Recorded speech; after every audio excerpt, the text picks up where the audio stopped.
Oh, you know what? It says we weren't live. There we go. Now we're showing we're What? live. I don't know. I guess because I had it scheduled. Maybe I had to click the button to say we were live. Maybe that was the issue. But we're You live ever feel now like a for sure. clapping monkey? Yeah. I sometimes I just feel like that clapping monkey. Yeah.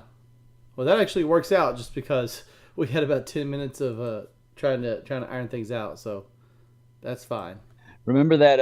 Have you ever seen that little drinking guy that his eyebrows go up and down? They go, and he Yeah. goes, "Arr," Yeah. drinks a beer. Yeah. I've seen My that. grandparents had one of those. That was one of the craziest things I've ever seen in my life. That's one of the one things I remember about my grandparents, That and was the fact that they had an oak tree growing in the middle of their house. in the middle of their house. In the middle of their house, I swear to you. I don't even know how that worked. I have no idea how they sealed that off. All right. Sorry, I'm just responding. I had some people message me. Oh, okay. Seeing what Yeah, up? yeah, brother Bill. He said this is the problems he was having last week. Last week it Yeah, wasn't a yeah. problem. We did it on Sunday with no problem. Uh, the live stream on Facebook and everything, that wasn't an issue. So I don't know why it's Right. giving us a problem right now. Let's see here. So Well, either way, I ran into you one of said that we our. weren't live earlier. We are live now. I ran into Yeah, one but we of weren't our. earlier. Well, if we are Okay. now, then that would apply. We weren't earlier. I When I was speaking earlier, yes, killing the time. Okay, yes. just making sure, because I will continue on without housekeeping after. Okay. Go ahead. I was gonna say You ran into. yes. I saw who you ran into, brother Kaweem, or is it? Had I don't I'm know. sorry. You've taken my story and are running with it, so I don't know. I I don't know know I where know you're who you taking ran it. into because I saw it. I saw it on Facebook. Okay, who am You I ran talking? into him Who am I talking at about? Saturday. Who am I One talking of our about? first followers of our podcast that really made sure that he let himself be known to us. Who's that? Um, Go ahead. I'm sorry. No, I like to hear my story from other people. It's I never know what I'm gonna say. No, I'm talking about one of our members, brother Austin White. Hakeem. Oh, Austin White. Yes, yes, you're. Really? Yeah, I Nice. ran into him at Grand Chapter and Council. Great guy. And Nice. so yeah, you never know who you're gonna run into. Yes, Kadeem Did he was ask there. why the brilliant one was in the room? No, I met him. I was there. I saw him. He said it's awfully quiet. Dennis must not be here. So, bingo, Yeah, bingo. exactly. There wasn't much going on in the room, was there? I'll say looks like we got about 9 viewers Sorry. right now. If y'all don't mind, please be sure to give the video a like. It always Yeah, helps. It always helps with the algorithm. Helps to push it out to more people to hop on and have a conversation with us. So if you don't mind, pop it in a yeah. quick like. If you don't Like, subscribe yet, subscribe, be happy, do happy faces and yes, everything. yes, Ask questions. That's what we're here for. yeah. The chat has been. To No one has said I anything. know it's crazy. So tell me a little bit about Grand Chapter and Council. That's got to be a good time, right? So I missed. I couldn't go Thursday, Friday. Right. Just Right. had different things going on. And I had to leave shortly after Grand Chapter because we thought my son, but I had to go get stitches because he got cut on the head, and he didn't. Turns out he's fine. But I rushed home after that just to be sure everything was good. I don't know, man. I usually enjoy going to Grand Lodge, but Hmm. I'll be completely frank. I did not enjoy the vibe Really Saturday morning. Yeah, it was just seemed strange vibe, strange. huh? It was a strange vibe. Like lots of people I knew. Um, I don't know, man. It's hard to put a finger on it. I was thinking about it after I left. I was like, I don't know why, but it just I don't know. Something about it just didn't sit right with me. It's hard to really put that into words. Right. Well, you hadn't been there in a while without me, of course. So I get it. I get it. I Uh, totally get yeah, that's it. That's it. it. Yeah, I don't know. I don't know. It was fun though. I mean, I enjoyed it. Stayed for elections for a grand chapter and Well, who are our elected officials? that's a great question. I don't remember the name of the guy that actually got elected into the line. It was not. It was not. It wasn't Bennett. It was not Jeff. Was it? It was not Jeff Bennett. And it wasn't Tucker. Wasn't Tucker? I don't think so. I know Lawrence it was Tucker. I know it wasn't Jeff. That's what I know. So. Oh, okay. So okay. That's about. I was like, All right. Well, I'll look into it. Yeah, I'm sure I was if just, I had the paperwork I mean, with me, I could tell you who it is. if you had been there the whole time, you probably would have been full of the everything. Yeah. It always takes a day for to just settle in when I get to Grand Lodge. Yeah. And then it takes a couple of days to really get the groove, and then about that time, it's time for installation and go home on the Grand Annual Communication, right? Well, I always say the best thing about Grand Lodge is after Grand Lodge, right? And, right. And one of my buddies from my lodge was there for the whole time, and he was there after the grand sessions, talking with people, doing his thing, right? And I'm sure he had a great time because he called me excited several times about different things, just from his conversations and stuff. But I didn't really have that, right? I went for the grand session. I went for elections. I don't know. I guess everyone was tired because I know a lot of people stayed out really late the night before, like really late. And so I was like, it was all right though. Yeah, that always makes a difference at Grand Lodge. That's for sure. You can tell when certain people have been out too long. Yeah. I am really surprised with what is up with chat. If anyone is watching, if you'll say something in chat, please, just so I can be sure it's working, basically. Because usually we get a few comments by now, but it has been quiet in chat. Yeah, we've had several people asking today if we were going to be on, so I figure they're there. Yeah. So, okay. Since there's nobody there, then let's talk a little bit about what we were discussing a little bit this past week.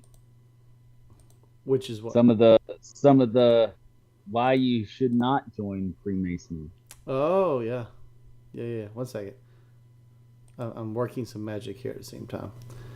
That might get a few questions going or a few comments going.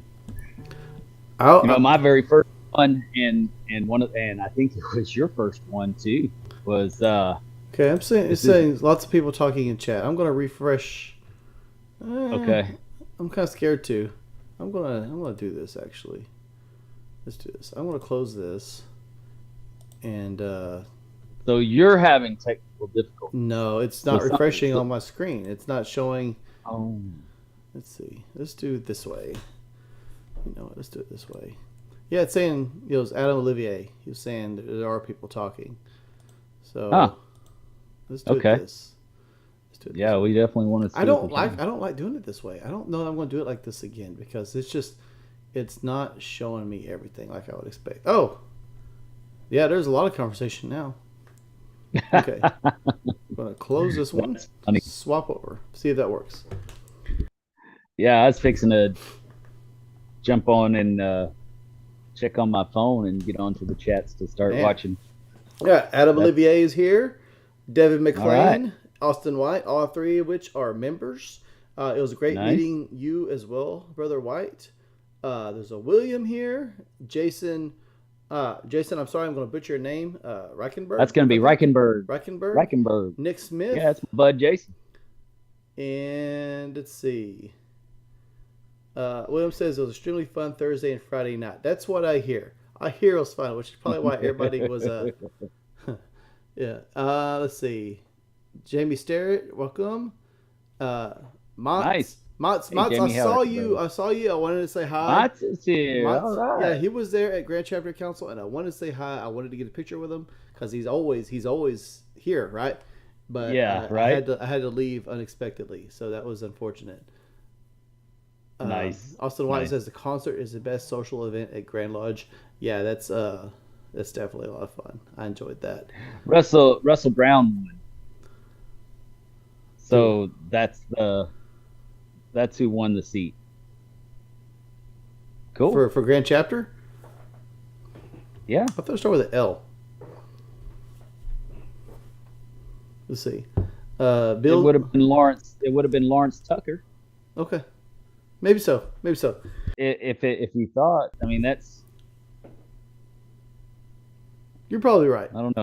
All right. I'm probably wrong. Bill Boyd's here. But anyway, welcome. Reichenberg is, just so that you know, Reichenberg is the brother in Seguin that asked me 100 times to join his their commandery over there and work with them over there.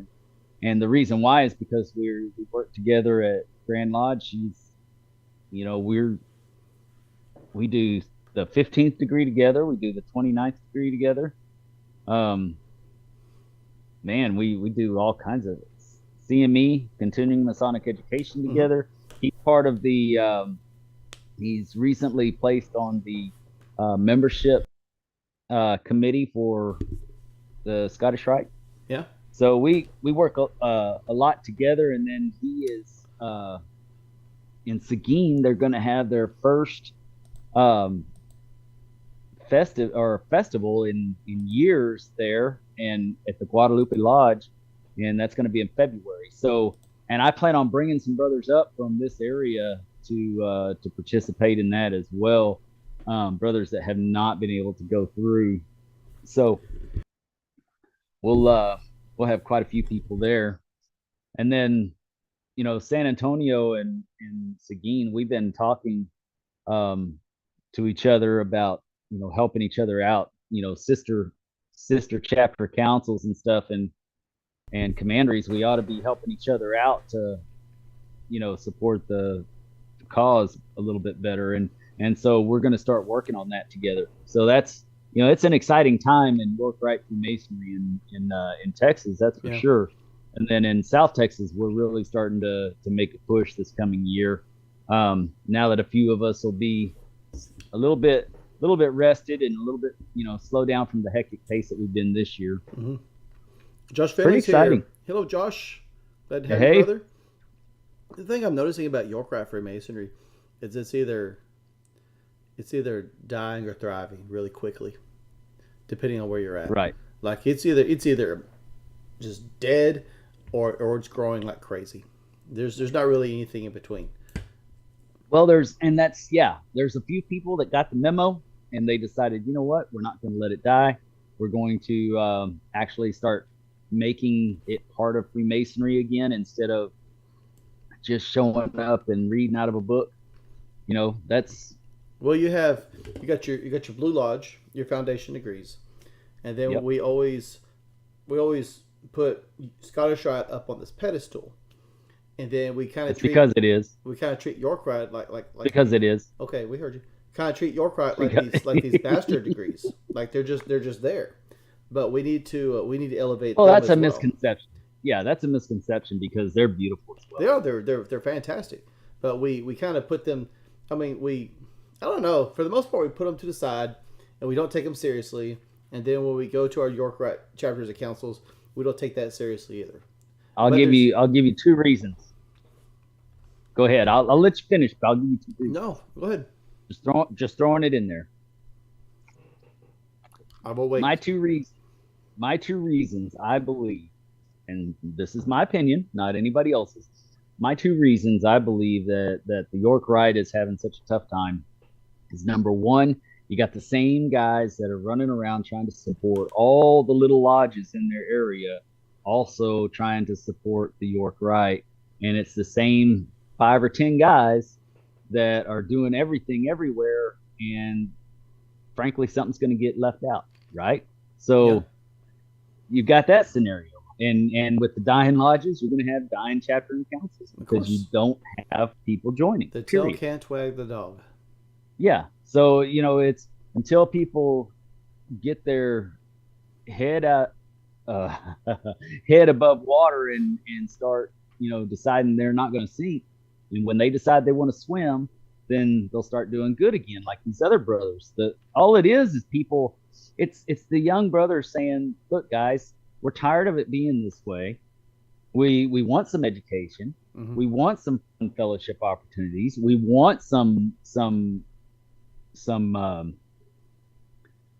we want some positive, how do I put this without being too ugly about it? We want the yeah, right. One of those things. We want the positive recognition of being a little bit of an elevated society than just the everyday average Joe who scratches himself in his underwear while he works at home. So we want to go and we want to get in suits. We want to look nice. We want to look professional, act professional. Be the Freemasonry we thought it was going to be when we joined. And so you've got these brothers coming in and they're starting to do something now. And finally the mentor generation is allowing these brothers to start doing things, and that's where you're seeing the growth. So that's one. That's one still? Yeah. Well, what's two? I'm going to figure out what I was even going to say before you finish. The second is because the York Rite is more of a chronological, genealogy type, path. It's got lessons in it, in the parables, in the history, but it's more of a historical reference of events that and granted the Scottish Rite is too, but the York Rite, everything can be found within the two bookends of the Bible, right? Whereas the Scottish Rite, we jump into other ideas and other philosophies and other religions and things like that. Mm-hmm. That's why the Scottish Rite is on the higher echelons, because they practice Freemasonry, which is no religion is superior. They're all equal. They're all, everybody is valid in their own faith and beliefs. And so I think that's reason number two why York Rite kind of falls to the side, because it's just more of the same stuff. I think this coincides with your first point. Is if you reverse the roles, and if you had as many Scottish Rite valleys as you have York Rite bodies, then the Scottish Rite would probably be really watered down as well. Absolutely. And so, to my point, I think there's too many chapters of councils at right now. Yeah. And that's why you see the same guys in Blue Lodge you see in chapter and council, because usually it's that Blue Lodge and that chapter and council, and the people there that go through Blue Lodge, they're the ones that go on to chapter and council. But as you start seeing these chapter and councils merge, I think you're starting to see something unique in that you have, Hillsboro's a good example. Hillsboro is the only York Rite body in its district now, and it's the only York Rite body for quite a radius. And so York Rite has a unique position where it's not unique, because I know Scottish Rite can do it, but we can invite brothers to join us. We just have to be more diligent about that. But we can pull, when you start pulling from a larger radius, it's not the same people you see in Blue Lodge that raise their hands now. Now you have a larger group, and that makes it, number one, I think that makes it more interesting. But it also, my point, I think when we get to where we're looking at one chapter of council commandery, maybe per district, or maybe per 2 districts or 3 districts, that puts it up a little bit more on a pedestal, because it's not something that's on every street corner now. It's not something that's in every lodge. It's something you have to travel to and take seriously. Yeah, that's for sure. And when you get more people in there, you get more people that are interested in improving the quality of the work. You tend to find that the quality of the work will improve, the attitudes will improve, because, and frankly, I'm just gonna say it, man. It's not just a give me title all the time. So once you have more members involved, it's not just we need this seat filled. So now you got people who really want to be leaders that are stepping up and doing what it takes to become leaders, and not just saying some guy, who doesn't care about being a leader, just saying, oh, well, I'll help if you need me to, I'll help. That's kind of why I joined San Antonio, because I felt like it wasn't just a, if you need me, I'll help situation. It's more of a, everybody's excited about wanting to get some education started and get some new fellowship going, get some new ways of doing things, and start, stepping up the game. That's why I joined. Yeah, we got a few comments. We should probably pay attention to. Okay, go ahead. Adam Olivier says, where in Texas is York Rat the best? The rumors I hear are Dallas Fort Worth, but that's only hearsay. It is only hearsay. The best York Rat is in Hillsboro, Texas, and don't you forget that. That is the best place. I'd have to say San Antonio Seguin is the best. But I think if you're wanting to look up to somebody to try and do what they do, I would definitely look at the brothers up in McKinney.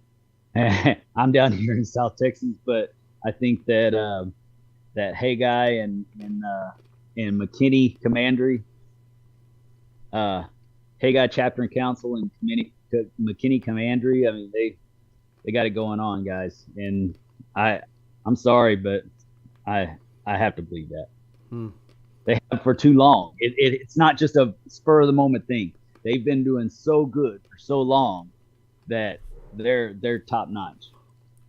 Nick Smith says he is a Fellcraft. Welcome, Nick Smith. Glad to have you here.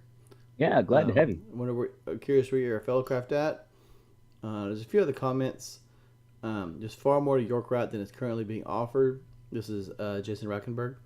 And then he says, absolutely. Having one per district isn't a bad idea, but you have to offer more than we're offering now. Oh, well, yeah, absolutely. That's the whole thing about elevating it and putting it upon a pedestal. It doesn't matter. You can have the only chapter and council in Texas, but if all you do is open and close, reading out of a book, and have nothing going on, and no one knows the signs or how to do the ritual or anything like that, yeah, it's gone. Organization's gone, just like that. It doesn't matter how exclusive it is if you don't take it seriously. And what's funny is I've heard so many people that they complain because they say, oh, this old guy, he's been running the show for all this time and blah, blah, blah. But guess what? That old guy, he's the only one who knows the ritual. You don't know it. So until you step up and show that you're worthy of taking over his position, he's not going to give it up to you. Mm-hmm. So that's just flat out. That's alpha 101. Well, that's all there is to it. So one of the things that my granddad left me when he passed was it was a York Rat book, but also cipher. It was in cipher back in the day. So yeah. Of course they knew it. They had no choice. Right. If you want to learn it, you either mount the ear or buy cipher. So yeah, absolutely. My granddad, I mean, he was like 95 when he passed away. He can still stand up and open and close as principal sojourner, just like that. Right. No problem. So yeah, the older guys, they definitely had it. Dio Williams says, how about to join? Well, Dio, you need to find a local lodge and find out when they meet and go introduce yourself and tell them you'd like to join. That's it. Yep. That's it. It has nothing to do with the internet. It has nothing to do with anything else. You need to go face to face and introduce yourself and take it from there. So Austin White says, York Rat isn't exclusively Christian, just commandery requires that part. Chapter and council are not, at least from what I've seen. You're right, Austin, but it does follow the whole path of the Bible, is what I'm saying. Well, so do but that's true. Most of the that's Scottish true, Rite. But we still have a lot of symbolism to explore, and I haven't looked at it personally, but given how much there is to unpack esoterically from the first 3 degrees, and given how a lot of these York Rat degrees came about at the same time, I would wager that if you were esoterically minded and could recognize the patterns and things like that. There's probably a lot to unpack from York Rite as well. Well, of course there is, because that's where the Scottish Rite. So when Albert Pike, just a quick, and Justin, I'm not, trying to talk down or anything, because I know you're just not Scottish Rite yet, so you wouldn't know. But Albert Pike, he gained, a lot of his information from the York Rite, from those degrees when he was creating the Scottish Rite degrees. Mm-hmm. So, yeah, so the fundamental basics of the Scottish Rite started with a lot of York Rite degrees, but they also had a bunch of other degrees that, from around the European continent that they put in there, and that's why there are so many similarities and parallels because of that. Batters is leaving. See ya, Batters. Thank you for hopping in. See ya, Batters. Dia Williams says, I am from, he's the one that asked earlier about how to join. I am from Tanzania. Where's Tanzania? Is that in Australia or Africa? Tanzania, I'm not sure. Oh, Lawrence Tucker was chapter, and Russell Brown is council. Okay. I have a lot of respect for both of those brothers. So yeah. I am very excited, and I can't wait to talk to them a little bit at Grand Lodge. Yeah. And then someone else hopped in. I'm not even going to try to pronounce the first part of their name. Surely I have failed to get a local charge here in Kampala for the last 4 years. What else can I do? I don't know what you're talking about. I mean, if you're talking about joining, go find a local lodge and join it. Yeah, you're not. Nobody's going to give you a charter to start a lodge of Freemasonry if you're not a Freemason already. Yeah. Okay. That's not going to happen. Yeah. Tanzania is in Africa. I was thinking Tasmania. Oh, okay. But yeah, that would be in Europe. That'd be near Tasmania. Yeah. Are you sure? Tasmania? Yeah, I think so. Near Germany? Let me get my phone. Near Germany, yeah. I'm almost positive. I think Tasmania. I'm looking it up. Okay, you do. Go ahead. Tasmanian devil. Oh, that may be. William says Yates always puts me to sleep. Me too, William. Me too. It's Tasmania is Australia. I'm sorry. Yeah, Tasmanian devil. Oh. Tasmanian devil from Australia. I mean, I guess relatively it's close to Germany. Batters. Big scheme of things. If I wanted any lip from you, I'd scrape it. You do what? Nothing. Yeah, that's what I thought. I figured as much. Big old chicken. Yeah. I'm gonna go tell his mom. Go tell his mom on him. She likes me better than you. Yeah, so if you're in Tanzania and it's in Africa, I mean, it's the same thing I tell everybody, because I get a lot of people from Africa reach out to us. I can't really help you, man. You have to. Yeah. You got to find your local Grand Lodge or local lodge and reach out to them. And I can't the promise. Grand Lodges. Yeah, the Grand Lodges there are England and Scotland. The Grand Lodge of Scotland and the Grand Lodge of England. Those are the two governing entities in Africa at this point that I know of. Yeah. Bill Boyd says, good discussions. I have some writing to do. Finishing a paper and working on my fiction series. Good discussion. Thank you for coming, brother. Appreciate you being here. Oh, thank you for coming on. Yep. There is a question. I have a question about Westminster versus London, i.e., where were the first foundational charters formed, if that's how it's raised. Oh my goodness, I wouldn't be able to tell you. That would be because I'm not that history guy. I'm the esoteric guy. Yeah, I'm not a history guy either. That is a Skip Smith question, because he could tell you right off the top of his head. Yeah. But I could not tell you. So could Pete Norman in a heartbeat. Oh yeah. Boom, boom, boom, boom, boom. There's some guys that are just like that. Their brains are just like that. They memorize those dates. That's not me. Yeah, I don't know. I'm not a historian.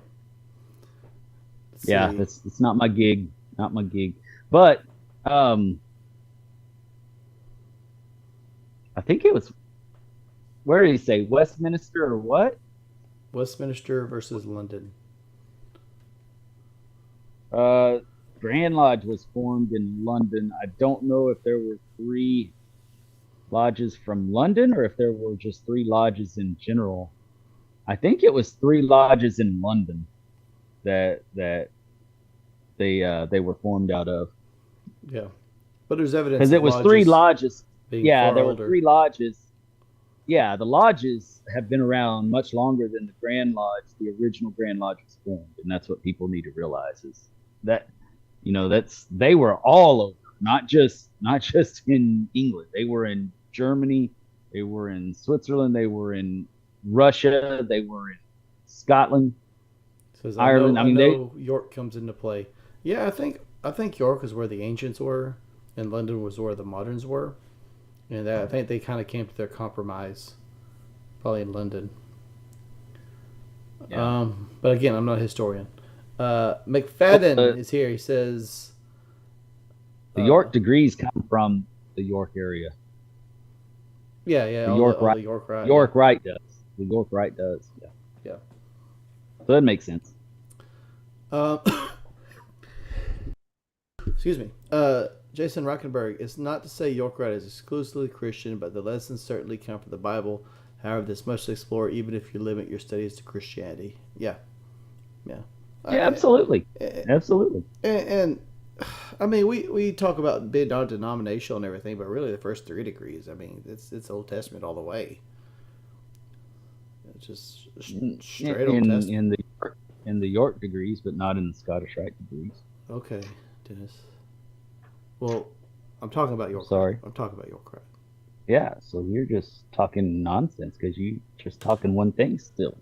You're just still talking about one thing. Okay, got me there, No, man. in the state of Texas, you are absolutely correct. Doesn't even matter. Yeah, It's a non-issue. yeah, and in most states, and in most lodges, at least Yeah, here in in the United America, yeah. States. Yeah, In the United States, yes, it is a heavily Christian based um, fraternity, yep. but it wasn't always. And so that's that's what we have to remember. No matter, and see, that's why I really don't like talking about stuff like this, because it doesn't matter if you're Christian or or Muslim or Hindu or whatever.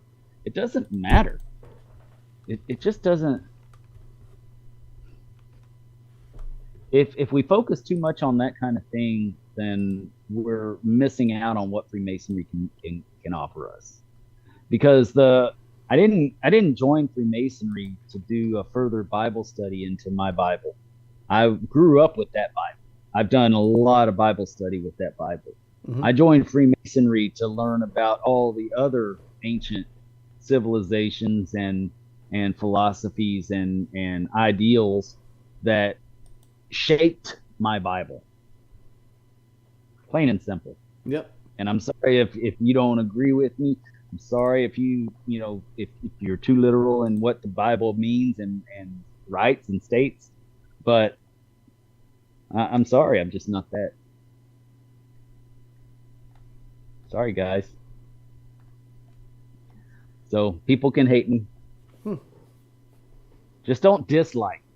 Don't dislike the program because you dislike me. So it looks like Facebook was working, but it said the camera wasn't working. I don't know Huh? what the deal is, man. It's wonky. I'm gonna go over Who there and just cares? throw it back up. Who Yeah, I mean, cares? yeah, Everything that they've been working on in Facebook has been going to crap lately. yeah, I I've noticed it. I mean, so many different errors pop up. You go in from different screens and things are messing up all the time. You can tell that the original CEO is definitely not managing the company anymore. You can tell. Let's see. Keep talking. I'm clicking some stuff here. Okay, because to me it seems like they're not serious about making sure that they have a quality product anymore. They're too busy worrying about their advertising to worry about making sure that things actually function correctly. Okay, live is working on Facebook now. So that's good. Let me keep talking. You're good at that. Just keep talking. Keep talking. Keep talking. Entertain the people. Let's see here. Batters is wanting me to get a few people on the show, but we have other plans. Batters, sorry. What are you talking about? Oh, I'll tell you later because I don't want to upset anybody or disappoint anybody or hurt anybody's feelings. We already had you on the show, Batters. Not everybody can be a superstar like me. Yeah. No, just kidding. Just kidding. Okay, that was a great conversation we had. It really was. Oh, with Batters? When we had Batters on, yeah. Yeah, I enjoyed it. Yeah, that was a good one. And I got to tell you, when it comes time to promote our deal that's going to happen next year with the Masonic Improvement Movement, we'll be getting a hold of Batters to have him help spread the word, because he definitely knew exactly what was going on with the program, and it sounds exciting. Yeah, I can't wait. He pitched a good program. Austin White, I can't wait. Says, if anything, it shows the Old Testament has a lot in common with other books of faith, with its origin story of lessons. That's one thing I've learned. That is, absolutely. That's it. I don't disagree, but it's dangerously close to the type of conversation I try to avoid on Masonic Improvement. But yes, I do agree, and there are many parallels with older civilizations and their religious beliefs, and our religious he beliefs tries today. to avoid it. I ain't scared. I don't avoid it at all. Because you're absolutely right. I'm just going to go down here. Freeman, I can't pronounce his name. I'm sorry. It's Freeman looks like universal lessons, i.e., truths and laws that the grand architect of the universe imbued into the fabric of the universe. Yeah, I mean that's. So there's two ways of looking at this, right? And I guess we are going down this rabbit hole, so I'm going to get crucified somewhere. There's two ways of looking at this. We have two civilizations on the complete opposite side of the earth, right? That historically, archaeologically, we say there's no communication, but they share common stories. Is that because there's just certain fundamental truths that exist, and if you are a wise person that studies the laws of nature and the universe and things like that, it's something that people come across on their own, or does that reflect to something much older that we've all pulled from, that we've all evolved our stories from? I don't know. That's a great question. I know that there are flood myths. There are flood myths in what was that, Sumeria, that sound just like our flood myth, and there's flood myths in the Americas that sound a lot like our flood myths. So I don't know. This is not something that people deduced from looking at the stars. Now we're looking at some kind of historical event that seems to have been common across the world. Right. And yet they had different stories on what God was and where he came from and stuff like that. But the stories paralleled, and in the story, the actual plot parallels with other religions and stuff. And so that's why I am of the belief, and I don't care who crucifies me. I don't care if you think I'm the devil. That's why I am of the belief that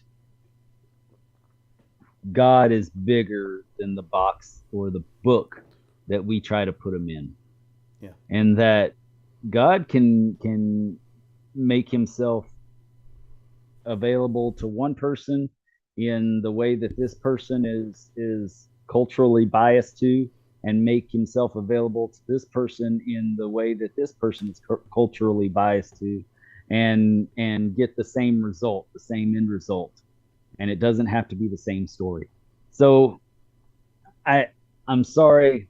I'm a true believer in God, and that there is only one source. But I'm not going to tell you which path gets you to that source. Yeah. I mean, there's some beliefs that even like certain religions that had a pantheon. Like today we look at it, and I think it's just because of the way we've always looked at it. Like they talk about these different deities, so they must be separate. But there's a belief among some people that look at like Egypt or yeah, we'll just go with Egypt. We'll keep it simple. A lot of people believe that we're talking about different deities, but what we're really referring are to different aspects of the universe, or one deity, or different aspects deity, of God, or however you want to look at it. Yeah, it's all interesting. Yeah, and then when you throw physics in, it just takes it to a whole nother level. Yep. So yeah, I mean, you can dig into any of the degrees and find the parallels with ancient other religions other than York Rite, but the stories of York are Judaic and Christian biased. So there's a lot. Excuse me. There's a lot of New Testament stories that sound a lot like old Egyptian stories. So exactly. That's what I'm saying. That. Roth Schonberg is here now. Hey, I knew he'd make it. Oh, good old Roth Schonberg. Good to see you. He probably wasn't sure if we were going to start at 9 or 9:30. That's probably why he waited. Well, I posted, but it's all good. Let's see. McFadden. If everybody cared about your post, they wouldn't keep contacting me asking if we're going to be on or not. Well, what? You always reach out to the secretary. You don't ever reach out directly. You call the secretary first. Let's see. McFadden says, "What did you think of Grand Chapter, Justin?" So I was mentioning this earlier, but I don't think we had gone live yet. I don't know, man. Like I went there. I was only there Saturday, so and I always say like the fun of Grand Lodge is what happens after the meetings, right? So I was only there for the business part of the first part of Saturday because I had to leave. I had something that came up and I had to leave. I don't know. Lots of good people there. I enjoyed catching up with some people, but I don't know, man. The vibe there just wasn't my deal. Like I'm pretty. I don't know. I'm kind of sensitive, stuff like that. I don't know how to really put it. Like if it doesn't feel like the place for me, I'm just not enjoying it. And it did not feel. And it's not that anyone was being uninviting or anything like that. I just felt like it's. I went for what I wanted to go for, and then it was time to go. Here's the reality. The reality is that there is energy in all forms of life, and there's energy in all the in the air. We're just that's all we are is a bunch of energy. So if energy in a room is depressed and you're in tune with yourself, you can feel that energy drop. Yeah. When you walk into a place, you can feel the energy drop. Yeah. McFadden says, I definitely feel that. I was personally disappointed about the outcome of the elections, but it is what it is.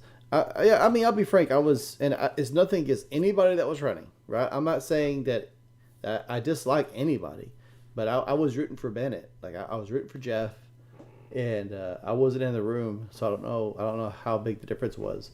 But yeah, it was a little disappointing. I don't know. I don't know who he was. He didn't ruin my going day against or Tucker? anything like that. Yeah, I think so. I think he. Okay. Because the three of them, and then I guess. Because I like Brother Brown. Yeah. Russell Brown. He's a stand-up brother. I like him. So. So we're talking about energy, and Jason Rockenberg says, "Yep, I feel the energy drain out of a room when Dennis arrives." It's not the energy that drains out of the room; it's all the air. Because I require it. It's all the air getting sucked out of the room when he takes a breath to start talking. Because then he just goes for 4 hours straight. He sucks all the air out of the room. But let's see. We got a lot of conversation. I'm going to remember that, Jason.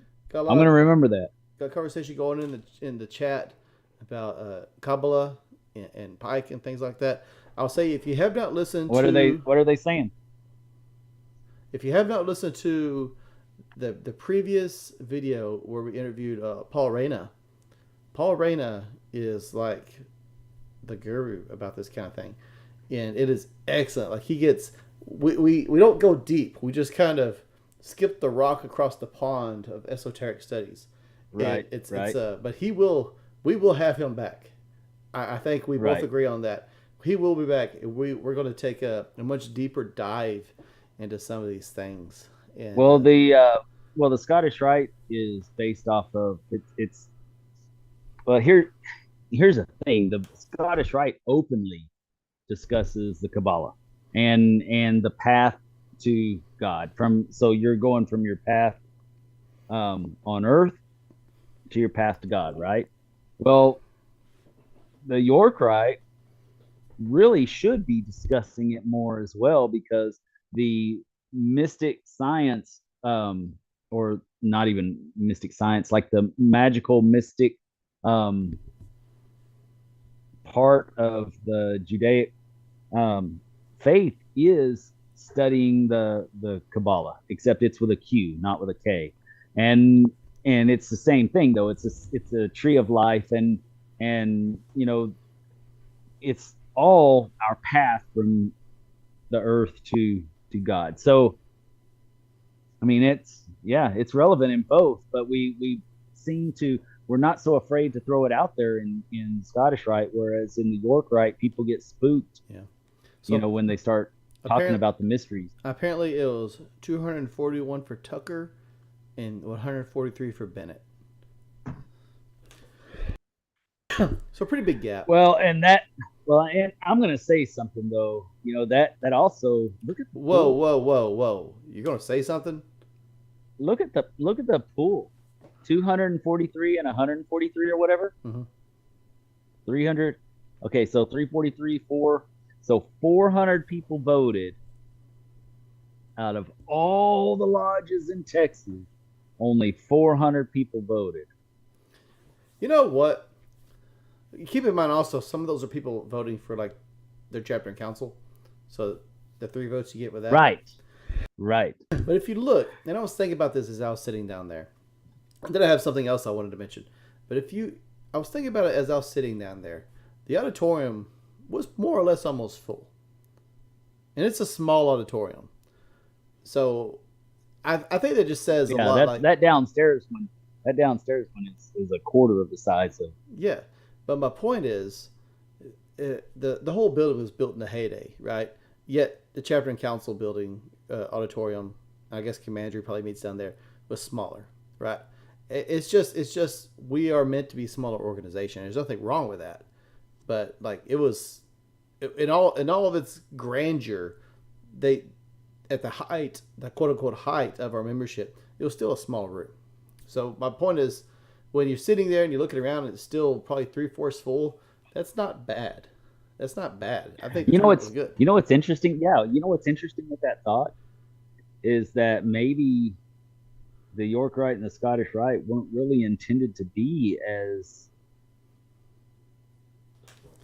big as they were supposed to be. They were supposed to be invitational, so that it was a more select few group of people, mm-hmm. instead of being the masses like it is today. But then when they made it to where you had to be one or the other to join the shrine, then of course everybody became York Rite, everybody became Scottish Rite. Well, keep in mind that there was also a point, and I don't know when this was, but to be present at Grand Lodge, you either had to be a past master or a sitting master, right?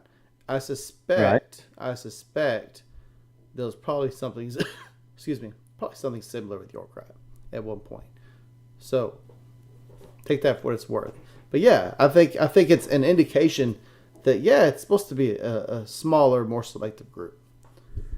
Yeah. And by the way, the room looked amazing. I will say that because I visited it earlier in the year. I think I noticed it wasn't red anymore. the last time you and I were there, didn't you help me move the Yeah, boxes downstairs? it was all red. Yeah, I mean, yeah, it looked like a dank tomb. It was nasty.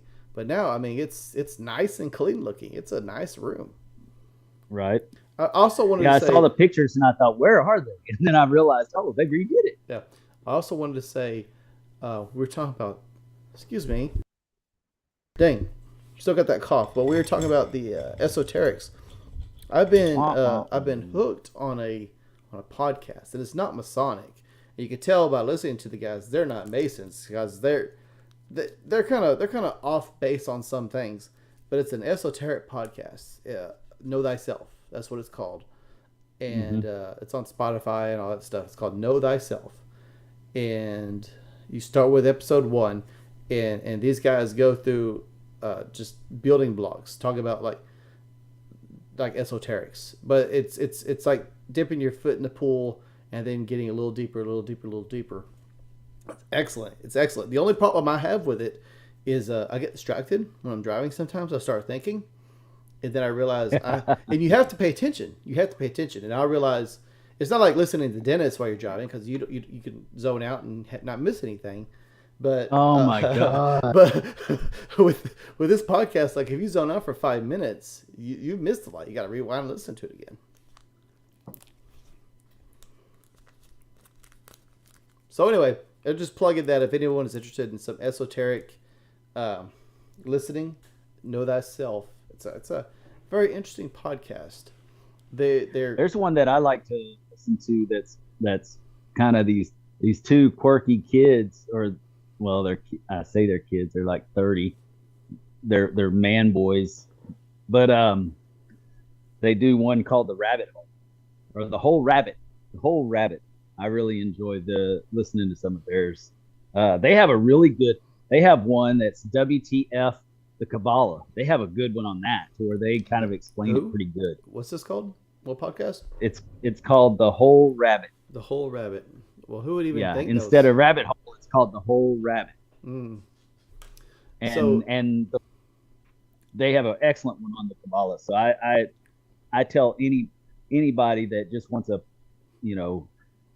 backwards kind of understanding of what the Kabbalah is to listen to that. It really is good. Devin McLean, who is a member, by the way, and we appreciate your contributions, says, I wish people would look deeper into the roots of the tree of life instead of just focusing on the top side. It's like trying to complete the circuit without focusing on the other polarity too. And then he says, dude, I can't even, I don't even pretend to know how to pronounce this.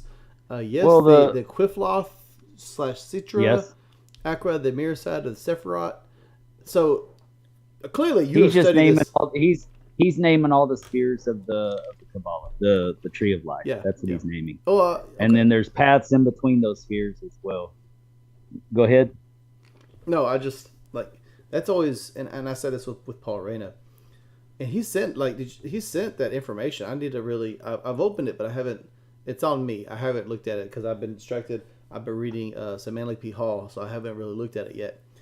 But my biggest hurdle with Kabbalah is the fact that I'm not Hebrew. Like I have no, like all this stuff. All this stuff that Devin is talking about.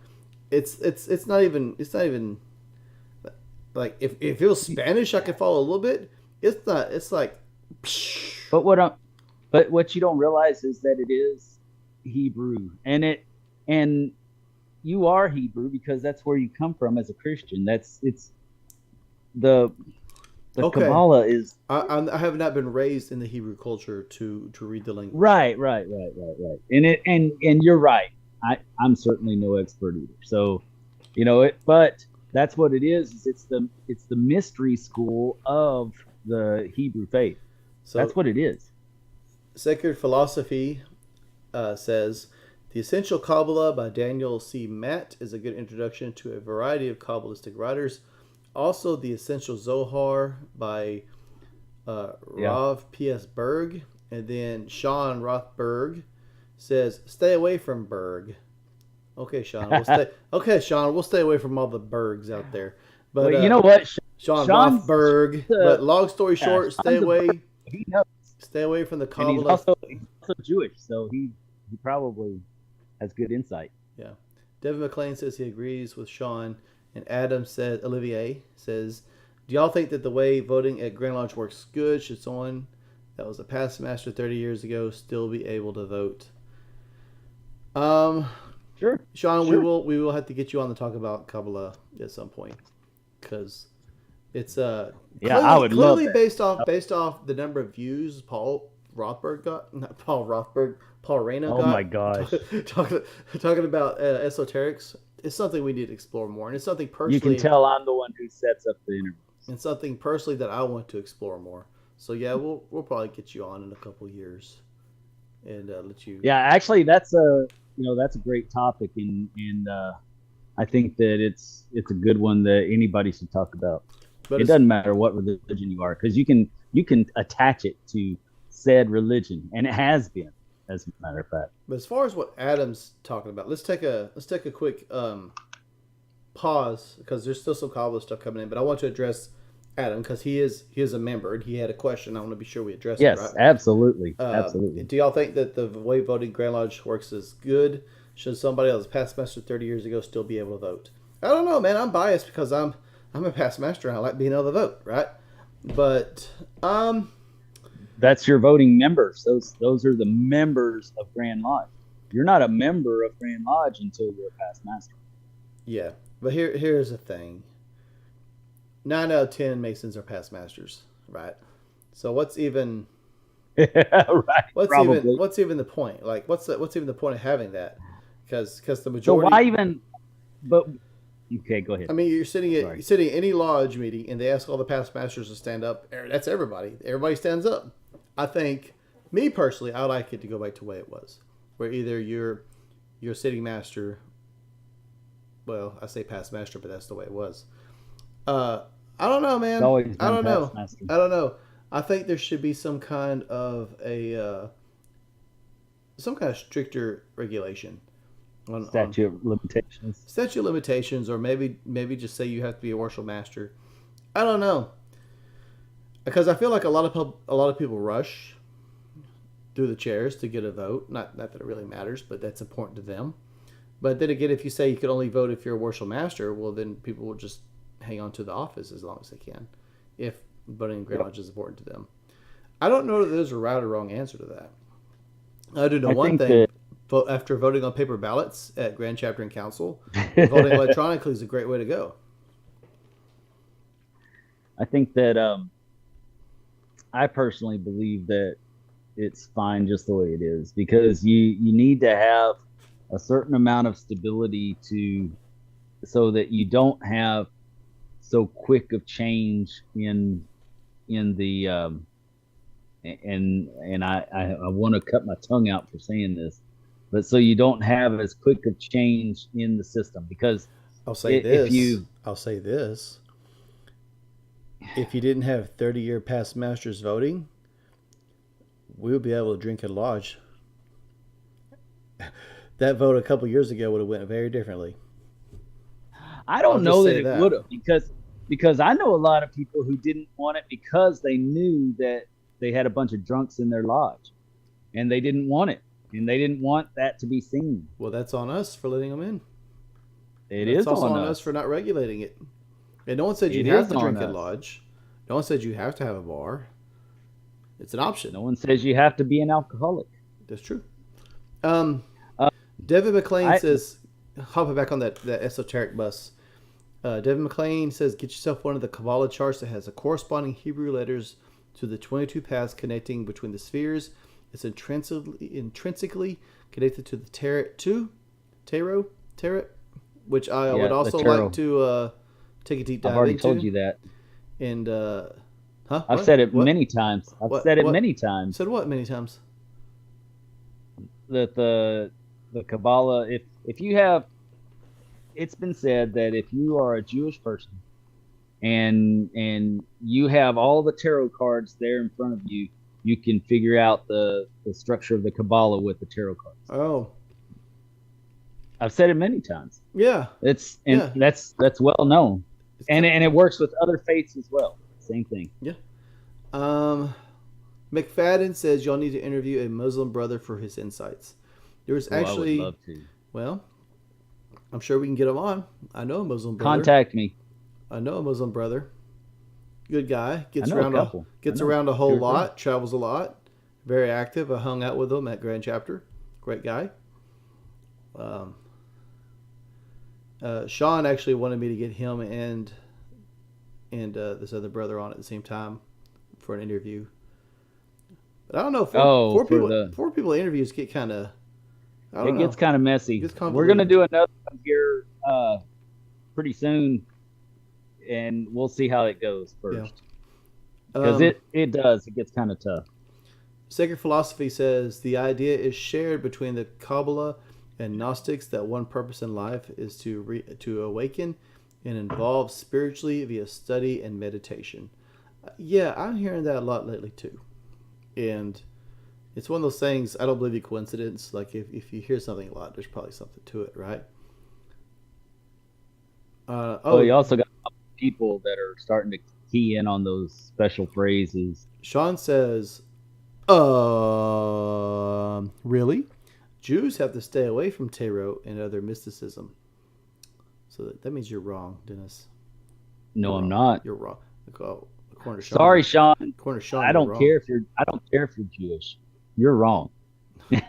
Wow. No, what I said though is it has been said that a Jewish person, because that any of the Jewish people that have studied the Kabbalah, because not everybody gets to, but any of them that have, if they had the tarot cards sitting in front of them, they could decipher the Kabbalah with those tarot cards. That's the statement. And I will stick to my guns with that. If I was Jewish, I might try it. I might get my tarot cards out and say. You probably would. I would. You would be very good at being Jewish. You don't follow directions very well. I don't. And I thought about becoming one because I really dig the Kabbalah, and I'd like to be a Jewish minister and a rabbi, and then be able to learn the Kabbalah through their ancient ways. That, golly. You thought you just turn Jew one day and just slip in and just grow some curls and no. All right. Yeah, I want to be that one. Sacred Philosophy says it is an interesting inversion that the Gnostics say this world must have been. Just having fun, Sean. We love you. It is an interesting inversion that the Gnostics say this world must have been created by a demiurge or a lower divinity because this is not the best of all possible worlds. Devin McLean said Gnosticism is super interesting. He also says Jewish mysticism. Sean says let Masonic combat begin, directed at you. So he's going to. But Sacred Philosophy again. The number of the major arcana equates to the number of Hebrew letters. He is right. I don't know who he is. I assume. Let's see. Oh, Devin McLean, you could figure out which archetypal path on the Kabbalistic tree you are on through the tarot if you understand the Hebrew. So it's very interesting to me how all of these things. We discussed this before. Like there's an esoteric and an exoteric side to everything, right? But it's very interesting to me how when you start looking at the esoteric side of things, because Kabbalah is the esoteric side of certain religions, in my opinion. Right. I agree. How and then I don't know what tarot would be the esoteric side of necessarily, but tarot, and then if you start looking at astrology, I think tarot is more of I think it's more of a bigger footprint of all. It's not just it's all interconnected, which is very It'd be strange, and then it pulls it into the Hermetic philosophies as well, and so it's absolutely golly. I love Freemasonry. That's why I love Freemasonry. I would have never learned this stuff. And people say we hoard all these secrets. It's like, no, I mean, there's nothing about being a Mason that says you can't get into any of this stuff. Right. Like it's all there. It's all there. There's it's people. It's just a system to approach it. Yeah, there's a lot people that are a lot more educated than us that are not Masons on the Kabbalah and all that kind of stuff than we could ever be. But because we've opened our minds and hearts to learn and engage and be active in our faith, shoot yeah, man.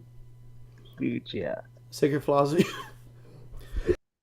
Dang. Sacred philosophy says the Fool's Journey. So I'm not. What's the Fool's Journey? I don't know. That's what he's saying. It must be Freemasonry. I don't know. Maybe it's your journey, Dennis. No, maybe. No, probably. I'm on the crazy train, buddy. I would think the Fool's Journey, just my interpretation, is you spend all your life studying the esoterics and philosophy, only to realize at the end that you really know nothing at all. That's my opinion. That's what it feels. You know, go ahead. Devin McLean. It's basically the internal world which manifests the physical, like Dennis always says. Like the four worlds of Kabbalah, they are related to the four elements in the Yahweh, the last H being Asiya or Asiya or Earth. Right. Jose, I'm sorry, Jose. I'm not gonna butcher your last name. The Fool's Journey is the story of the major arcana, right? See, you guys are obviously. I am the student now in this I see conversation. What you're talking about. I am the student in this conversation. Y'all are. I'm learning. Clearly, y'all have. What's funny is are those brothers are those Masons or are those civilians? Devin McLean. Devin McLean is a member and a Mason. Sean Rothberg, I hear he's. I know Sean. I hear Sean may be like an EA somewhere. I'm talking about Jose. Or Jose. I don't know. I don't know about Jose. I don't know if Sacred Philosophy. He may have. Some of these people may have said before in the past, and I apologize. Yeah, I don't know about Sacred Philosophy either. I recommend the deck called the Tarot of Dreams. Have you heard of that one, Dennis? I haven't. Why? Used that one. I use the AU8. I'm really curious, why people have preferences. Tarot. I like the way that and I use the original AU8 as well with the original colors and all that kind of stuff because everything has a meaning. I don't use the gold tarot or anything like that, but I use the original deck. All right, I'm gonna look at this here. Tarot of Dreams. So I'm curious why you have a preference. Like the Tarot of Dreams, it looks very modern to me. Right. So I don't know. And that's and I'm no expert by any means, but I do know that the different, depending on who drew them up or whatever, and depending on their personal journeys, that's the way the art goes to, is based towards whatever the journey is that they're on. I don't know how to explain that any better way, because it's their own interpretation of the same ideals, except they attach it to their philosophies and their beliefs instead. So that's the differences in the tarot cards. Jason Rockenberg says, "Geez, can we get back to green beans and pancakes?" Jason, there's a special place in my heart for green beans and pancakes, but it's not here. There's a special place in my stomach for it. I don't know about my heart. That doesn't sound healthy to put it there. Dude, I used to do pancake breakfast all the time for my church. I just don't want to do it for my lodge. Oh, understandably. Devin McLean, it's cool. Malkuth, our world or body, is connected by the archetypal tarot path of the world to the sphere of Yesod, moon or foundation, which is the subcon. And once we start talking esoteric, it's like people talking in tongues. I only recommend tarot decks. These are. Get you a picture of the tree of life on your screen, and you'll understand. I only recommend tarot decks that the creator has a good knowledge of the Kabbalah. That way you can actually see how it reflects to your life. Sacred philosophy, you just have to find a deck that speaks to you. But if it is tarot, it will be based on rider weight. Oracle cards can be anything. A weight, rider weight, yeah. Adam Olivier says, take a shot every time Dennis goes off screen. Yes. Actually, I'm going to start doing. What is it you say? And I know this because I've been editing you for the last 5 hours. Every time Dennis says, right, you take a shot. Right. Take a shot. Right. I would never finish editing though. Jose says, I start with. Oh, there he went off the screen. Jose says, I'm making people take a shot. I start with a rider weight deck. Have many decks because of varying interpretations. Not a Mason, so Jose's not a Mason, but interested in Hermetics learning in Chicago. Okay. So that's like I said though. You don't have to be a Mason to do all this. Like it's yes. These are, I think, in my opinion, these are all universal truths, right? Right. And I think there are organizations that are probably created where people can come together and discuss this stuff, or maybe they go through rites of passage that put them on that journey. But there's nothing stopping someone from pursuing these things on their own either. Right.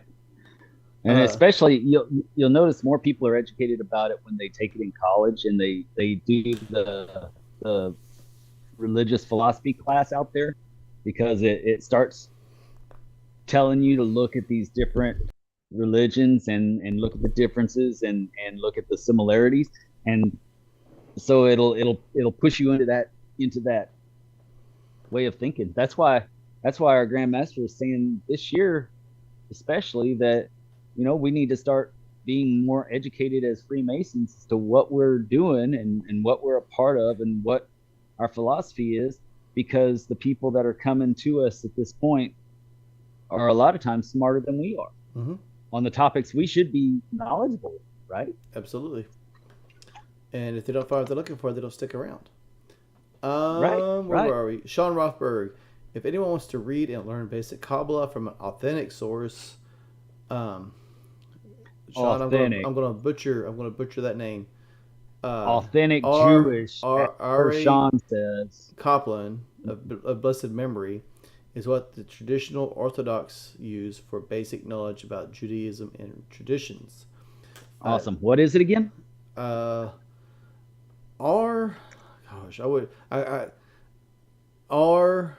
like a little hyphen. R-A-R-Y-E-H. Hey, Sean, send it to me on Messenger. Yeah, send it to Dennis if you don't mind. Devin McLean. The A weight deck is a must-have, and maybe the Hermetic deck as well. There's a Masonic deck, but some of the symbolism is off, unfortunately. Jose says, thank you for the stream and these suggestions and chat. Thank you, Jose, for hopping in and contributing. Thanks, Jose. That was cool that you came in. Yeah. That's cool that you were able to come in and connect. That's awesome. My thing is, I don't care if you're a Mason or not. If you want to come in and have an educated conversation and be sincere, I mean, this is for everybody. Absolutely. For everybody to benefit Absolutely. From. Absolutely. Sacred philosophy, that's true. When you study religion comparatively, you see the golden rule, etc., in every tradition. That was a big thing when I was going through, because I was raised Southern Baptist, and my dad, for a while, was pretty strict religiously, and so of course, he was also a Mason, so some of that just may have been reflecting. But when I went through my degrees, a lot of this stuff seemed very familiar to me, right? Like the golden rule and things like that. Right. So I think. Well, and even the stuff that's said while you're. Sean says Rabbi Aryeh Kaplan, Aryeh. So, but yeah, it's all very interesting. Thanks. Let's see here. Do what? You're getting choppy. I was making fun of him a few minutes ago when you were talking, and my internet connection is unstable. Oh, sorry. I don't think any of us knew that. but okay. Let's see. Devin said, it just saddens me when I hear Masons say Masonry isn't related to Kabbalah at all, even in the slightest bit. Maybe they just haven't dived into it, but it is. Yeah, sure. They haven't. That's all it is. Yeah. No. Yeah, I mean it. Go ahead. Just because your own personal experience hasn't led you to something doesn't mean it's not there, right? It's like, and it doesn't mean that it won't lead you there in the next 5 years. Yeah, it's like you might not be there yet. If there's a town and you're a traveler, and every time you travel, for whatever reason, you end up going around the town, right? Doesn't mean that the town's not there. It just means your experience has not opened that path to you. But you're going to go around telling people it's not there, just from your own experience. But it doesn't mean it's not there. Right.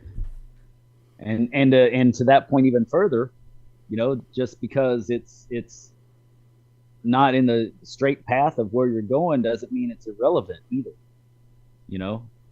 Town may be old and vacant, but that doesn't mean it's irrelevant. Yeah. Those mysteries, they may not be followed as much anymore, but they're still relevant. The only thing I would say Freemasonry is not related to is a service organization. Yes. Which is odd because we've gone that way. which is odd because that's what everybody thinks we are. That's what half of and probably the Masons that he's talking about are the ones that make him. Could you imagine if we had more conversations like this on a monthly basis in Lodge? Well, it should be like this. Yeah, I agree. Absolutely. I'm trying to get one of my lodges. There's a brother that is master of several lodges, or not master, senior warden at several lodges, and I'm trying to get him to and get the lodge to let me use the lodge as an experiment for 1 year and make me master of the lodge, and then just allow me to implement things and be agreeable to it and all that, and just see how that experiment works out within our area. I mean, what's it going to hurt, right? If you're only making 1 or 2 Masons a year anyways, is it really going to hurt you if you try some new stuff? I agree. But it's for that. Just get. Dennis is going to go mad scientist on us. Well, he's got the mad part down. He just needs to get into the science. But I think you got to be intelligent for that. I've joked before about hostile takeovers, but I mean, if your lodge, if what a hostile takeover is basically you get like 6 or 7 guys that are like-minded and they're all Masons. You say, hey, we're all going to affiliate with this zombie lodge. And a zombie lodge is a lodge that it's moving. It looks alive, but it's really dead. And you get 6 or 7 guys, you go to the zombie lodge, and y'all petition it for dual membership or whatever. And of course, they're excited, so they'll let you in. And then you start putting the changes in that you want to see. You can't be telling people our secrets, man. I don't think it's. I mean, I don't think any members of any zombie lodges are probably listening. Yeah, right. I think if they were listening, they probably wouldn't be a zombie lodge. Yep. So mine, it wouldn't be a hostile takeover or anything. It's just a matter of, and I don't really, I personally, and this goes back to that question before about having past masters, be able to vote after 30 years. I personally don't want to be a master of a lodge again anytime soon. I really don't want to, but I'm interested in trying it with this one lodge just as an experiment to try to implement all the things that I think would be, and see if it has a positive. The thing is, even if you get the okay from the, I mean, let's be honest. You start trying to. If it's just you start trying to push ideas. People don't come out of the woodwork, and they'll show up and they'll shoot you down, regardless of any pre-existing. That's what happened when somebody found out that I was going to be nominated for treasurer in one of my lodges. Is all of a sudden these Masons that we've never seen before showed up and voted, and the guy won against me by one, which is fine. I don't care. It's fine. But by the way, you reminded me of something I was going to say earlier, and I think it's worth saying. Since we were talking about York Right and everything like that, and talking about the elections, I'll just put this out there so everybody knows. There will be a year, and I don't know when yet, but it'll be probably within the next 5 years, that I will run. I will probably make myself available for Grand Chapter. Yeah, but and I'll try not to do it at the same time. I'll make mine on council. But so he can run on chapter, and I'll run on council, and we'll see if we can do there's a few people that I just won't run against, and not that I'm scared. It's just that I respect them. Yeah. But if there appears to be a year where nobody has made themselves available, it's highly likely that I probably will. I'm not really interested in running against anybody. But I if I'm being honest, you just want to know the truth. Oh my god! I'll be completely frank. I'm not interested. I want to run against somebody. So when he runs, I'm going to run against him. I'm going to run against him. Well, I hope we're still friends after I beat you. Yeah, that's what I'm saying. That's what I'm saying. But it will happen. But no, I think it'd be cool. I think it'd be cool if one of these days when we because we both are talking about these things, right? And other people are talking with us about different things as well. And so, there's probably a path there. But, I think it might be interesting for us to go at it together, see how things go. Yeah. I think that'd be pretty interesting. But yeah, we're both going to do that one of these days. Well, yeah. I don't know if we're going to do it in tangent, but right. I will for sure. Yeah, I think that there's no plot to take over the world or anything by Justin and I, but I think that we're both interested in helping our fraternity every way we can, and if that is a path that we need to take to assist, then man, that's the path we need to take. I'll be completely. Hold on a second. But I'm the same way as Justin, since he's coughing. I'm the same way as Justin, that I have a lot of respect and love for all of my brothers, and I don't really want to make it a pissing match with anybody. I mean, if I make myself available, that's one thing. But I don't want it to be a pissing. I'm sure this happens in chapter council, so I'm not ignorant or oblivious to the fact. But last year, or we'll just say 1 year, I had the privilege of slipping behind the Grand East for some business during. It's pretty cool, huh? Yeah, it's cool, but I don't like the environment back there. If that makes sense, it's tense. I don't like the kind of conversations that take place back there. You're right. I'm not interested in that. For the same reason, I'm not interested in running opposed with anybody. I'm not interested. I'm not a politics guy. I'm not interested in that. I'm interested in accomplishing things and getting things done. And I'm not interested in people plotting, having secret meetings and plotting behind your back because they think we're a fish fry service organization or not. So then how are we ever going to get in there then? If we don't plot, how are we going to get? I'm going to be plotting, and I've got a 5 and 10 year plan already written out, and I already know when I'm going to do certain things. Mm-hmm. He may not, but I do. I will say how certain people are going to start plotting against me and to get me out. I will say that sometimes with the lodge, I don't really want to say this. I won't say it. I think time will open those doors. We'll just put it that way. But yeah, I agree. There's a lot of gray hair, and I think time will open some doors. But as it is right now, I don't really want to touch that. I think, yeah, and I don't even want to say it's a lot of gray hairs, but I think that there's a lot of fear in the fact that technology is moving so fast that the people who are growing up in that technology are also moving real fast. And I think that may be what a lot of the brothers are afraid of, is that it's just going too fast. I was just about to say something very similar. I think Freemasonry is beginning to experience change, which we all know is a dirty word in the fraternity. But it's only a dirty word to certain generations in the fraternity. And I think that change is starting to happen quickly, and it's making people uncomfortable. It's also a dirty word with certain mindseted people. Also, it's less of the esoteric minded and more of the literal minded people. Yeah, Devin McLean. I dislike once it starts getting to that dog eat dog realm. Super stressful. Yeah, and it's not Masonic. It's not Masonic, and I don't play those games. There's a reason I'm not in politics. Even though I do get involved, but I don't play the politics game.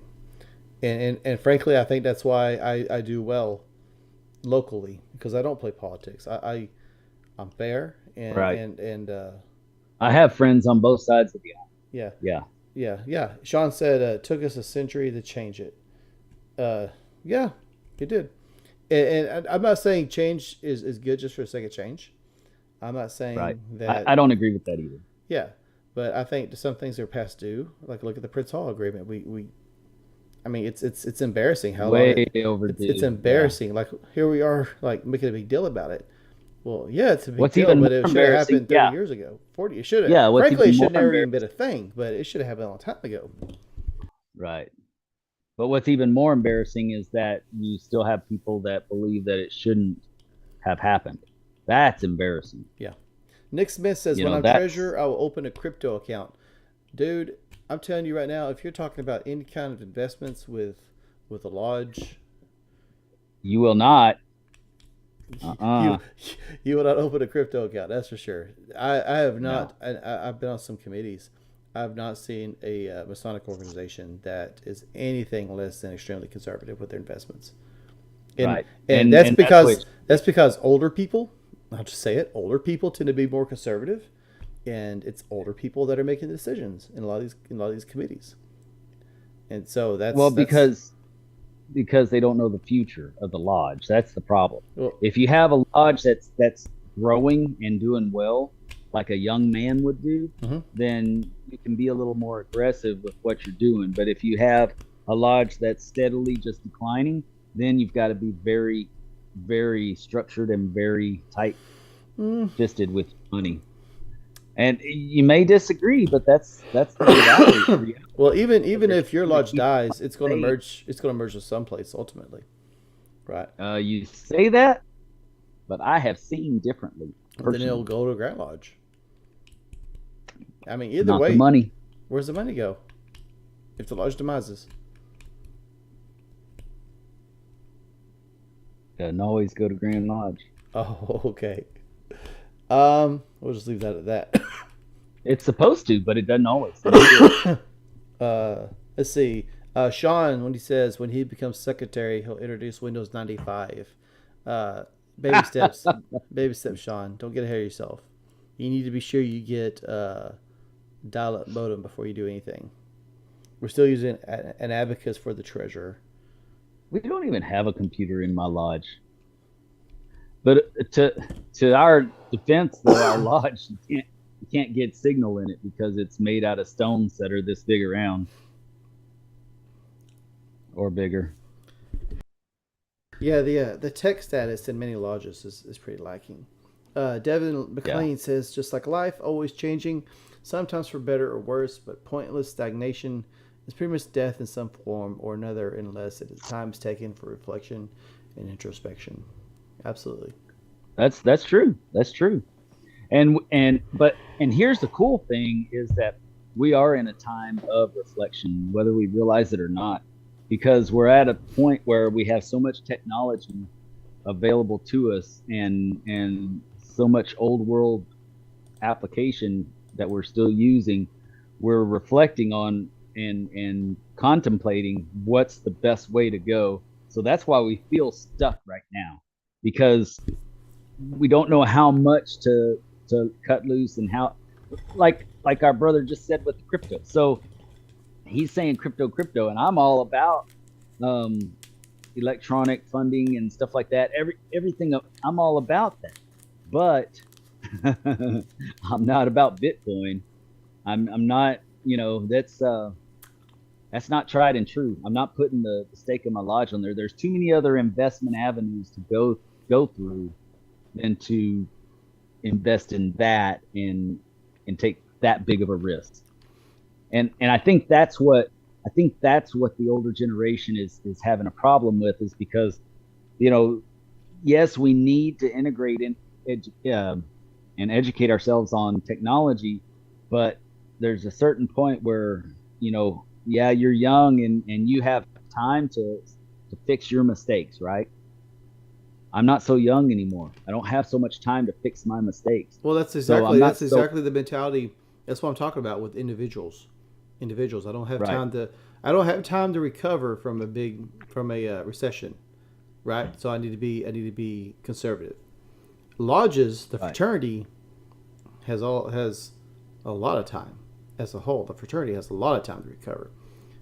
But that's a whole other conversation. But not individual lodges.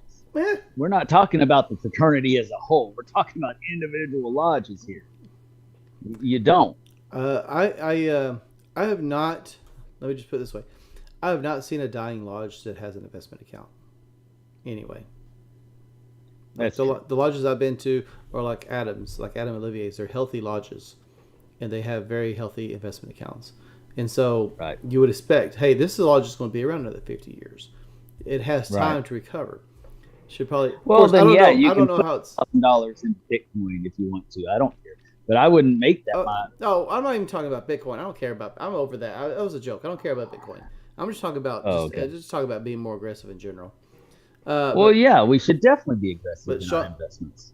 Sean, is that what you? Okay, all right. But Sean says, "Take care, brother." Sean, I'll be in touch with you. I think we need to have another episode soon with you. Adam Olivier. Justin, what makes you passionate to want to do that for Grand Chapter? You know me, man. I always think I know how to do things right. I always think I know what's best, right? But I don't know. And then he asks me. Yeah, okay. I think I have the right ideas for the organization as a whole. Possible ways to take things. I think Grand Chapter is accessible to me, right? And later on, probably Grand Council. I don't think Grand Lodge is accessible to me at this time. I would like one day. I do. And we're being completely all cards on the table. One day I would like to run for the Grand East and go up that path. But I feel like right now, just where I'm at in life with the age of my kids and my schedule and everything like that, I feel like Grand Chapter would be a good start. It'd be the most accessible. Go ahead. Sorry. And I feel as though the York route as a whole is small enough that the bigger a ship, the harder it is to change course, right? I feel like York route as a whole is the right size where we could change the course a little more easily. Well, yeah, it's a grassroots. Yeah, it's grassroots. So you can definitely make differences in a small amount of time. Yeah. And who knows? I may even do Commandery at some point. It's even smaller. But that's on the cards for me. That's on the table for me as well.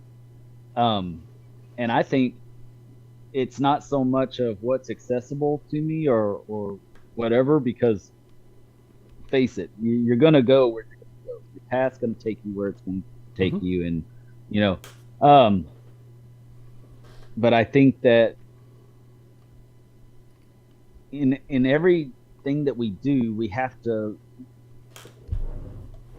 first do little things and do them well and get good at doing that, and then move up to the next thing, and then the next thing, and then the next thing. Before I step up and throw my hat in the ring for chapter and council, Grand Chapter and Council, or Grand Lodge or anything like that, I want to personally see that what I've worked on in Freemasonry has made a difference. Because if what I'm working on is not making a difference in Freemasonry, then I do not want to be in that chair, because I do not want to hurt the thing I love. Mm-hmm.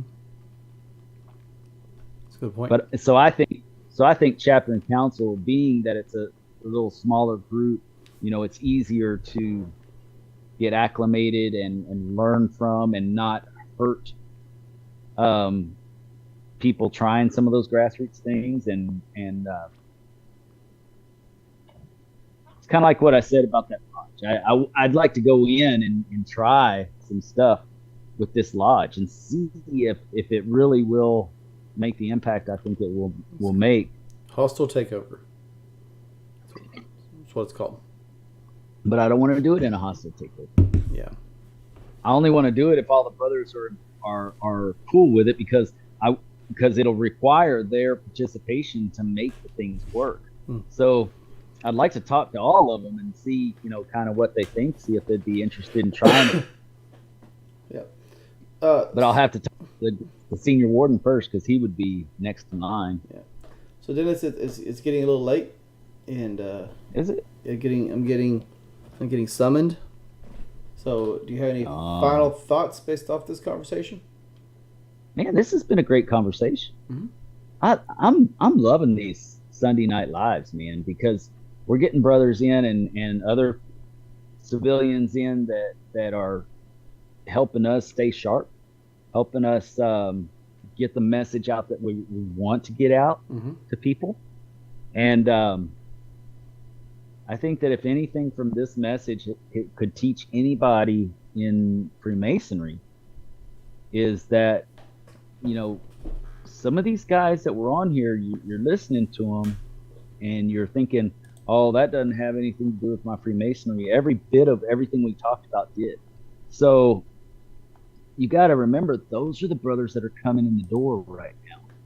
They're educated. Mm-hmm. And I'm not going to say they're educated as master's degrees or whatever. I'm talking about educated with the information technology, the road of technology we're on today.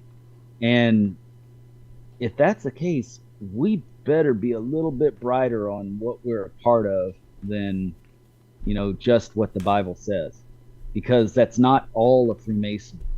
And so these educated brothers are going to come, and we're going to miss our opportunity to have some really intelligent people in our lodges that will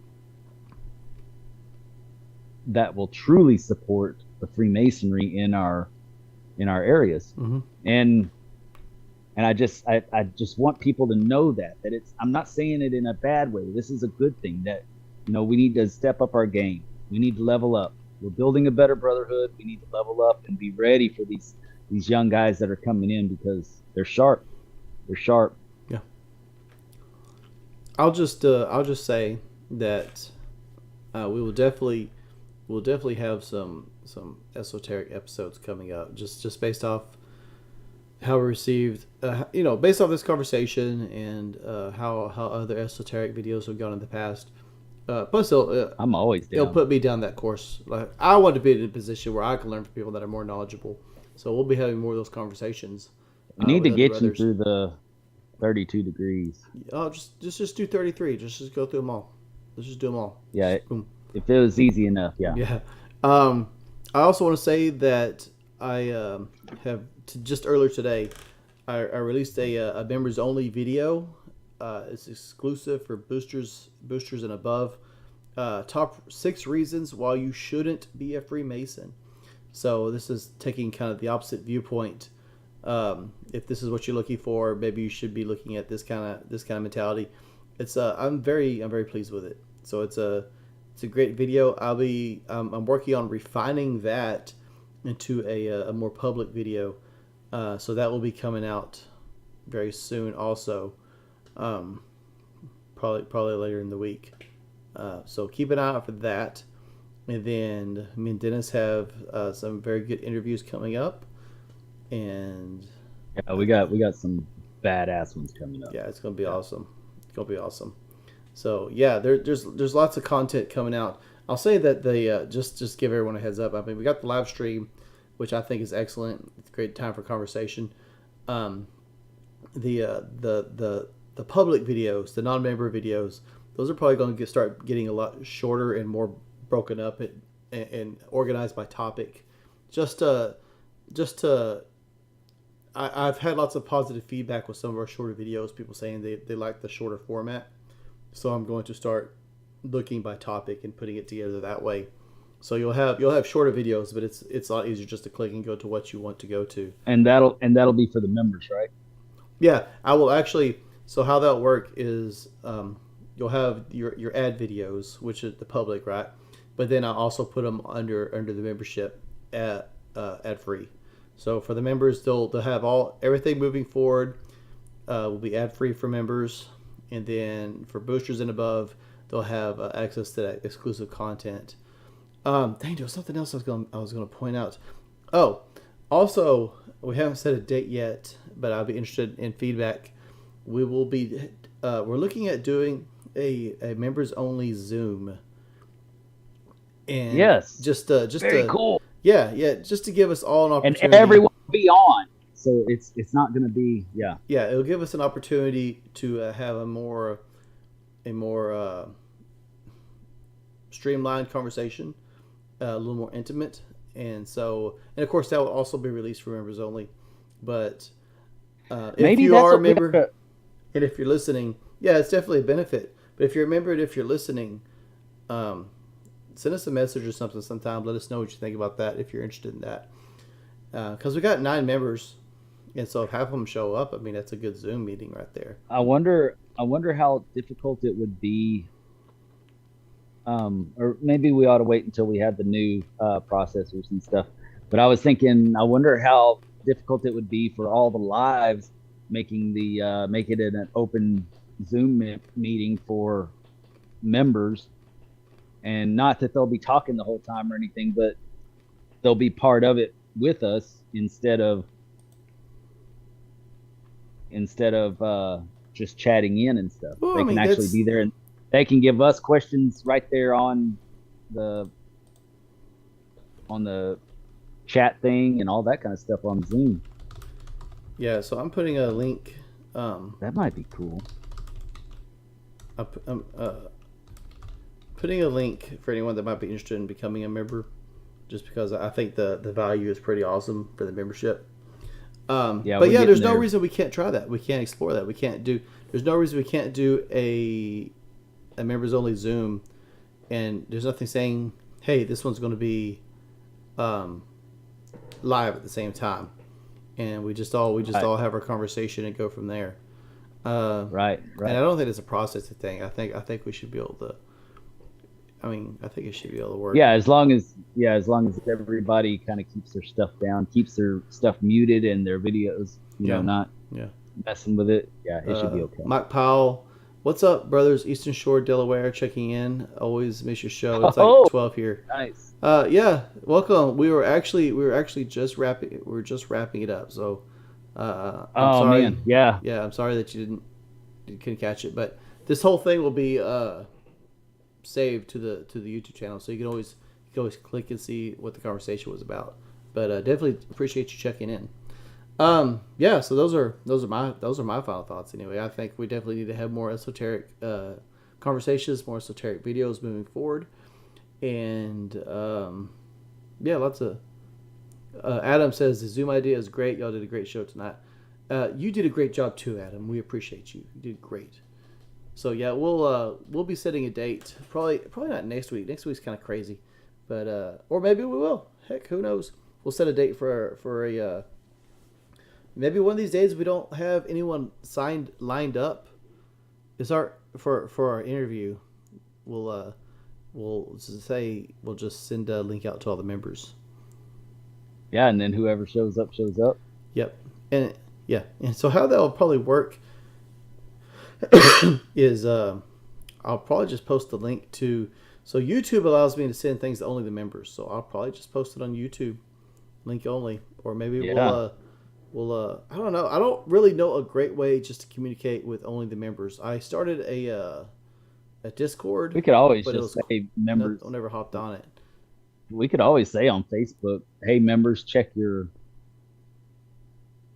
check your channel. Yeah, that's a good idea too. Yeah. Yep. Anyway, it's getting late, and I got work in the morning, so I will catch everybody later. This was a good conversation. Brothers, thank you. Keep it between the points.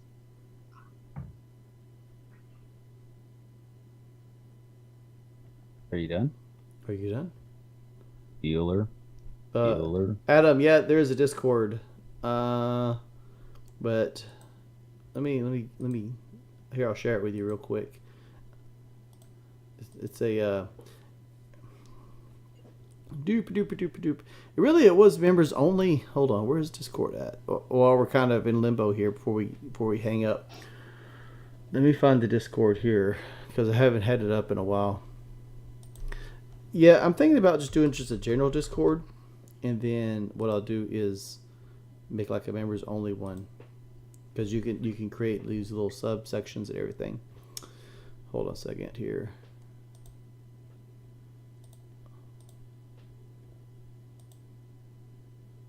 Come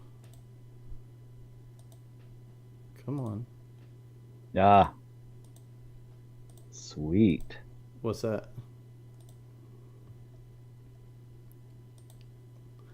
Well, it's not working. Sean sent me a picture of the books on the. Oh, did he? Okay. On the Kabbalah, so I'll be able to get them. I see what they are, what they look like. That's awesome. Thank you, Sean. Nice. He's such a go-getter. Such a helpful guy.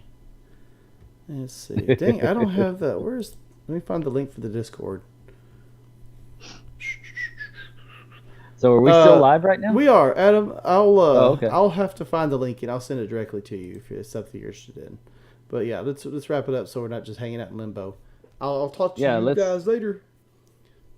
Yeah, take care, brothers, and keep up with us. Yes. Adios.